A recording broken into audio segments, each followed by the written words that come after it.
অস্ট্রেলিয়ার বিরুদ্ধে ভারতীয় ক্রিকেটাররা নাকি বল বিকৃত করেছিলেন, এমন অভিযোগ তুলছেন পাকিস্তানের প্রাক্তন অধিনায়ক ইনজামাম উল হক।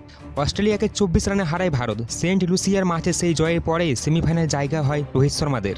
ইনজামামের অভিযোগ, আর্শদীপ সিং যেভাবে রিভার্স সুইং করেছিলেন তা নতুন বলে করা সম্ভব নয়। পুরনো বলে রিভার্স সুইং হয়, কিন্তু টি-20 ক্রিকেটে বল খুব পুরনো হয় না, তাই তাতে রিভার্স সুইং করানো কঠিন। তা আর বলেন, আর্শদীপ বল করার সময় 16তম ওভার রিভার্স সুইং পাচ্ছিল, বল তখন নতুন, এত তাড়াতাড়ি রিভার্স সুইং পাওয়া যায়?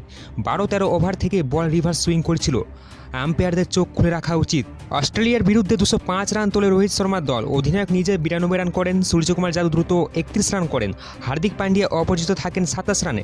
ব্যাটিং সহায়ক পিচের সুবিধা নেই ভারত। 206 রান তাড়া করতে নেমে অস্ট্রেলিয়ার থেকে থেমে যায় 181 রানে। ট্রেভিস হেড করেন 76 রান, আর্শদীপ 37 রান দিয়ে 3 উইকেট নেন, কুলদীপ যাদব নেন 2 উইকেট। একসময় পাকিস্তান দলের বিরুদ্ধে বল বিকৃতির অভিযোগ উঠেছিল, শাস্তি পেয়েছে অনেক ক্রিকেটার। অস্ট্রেলিয়ার বিরুদ্ধে 2018 সালে বল বিকৃতির অভিযোগ উঠেছিল, যে কারণে নির্বাসিত হয়েছিলেন স্টিভ স্মিথের মতো ক্রিকেটার। টি-20 বিশ্বকাপ থেকে ইতিমধ্যে ছিটকে গিয়েছে অস্ট্রেলিয়া এবং পাকিস্তান। গ্রুপ পর্বে থেকে বিদায় নেয় পাকিস্তান, সুপার 8-এর আফগানিস্তান এবং ভারতের বিরুদ্ধে হেরে বিদায় নেয় অস্ট্রেলিয়াও। ভারত পৌঁছে গেছে সেমিফাইনালে, বৃহস্পতিবার তারা খেলবে ইংল্যান্ডের বিরুদ্ধে।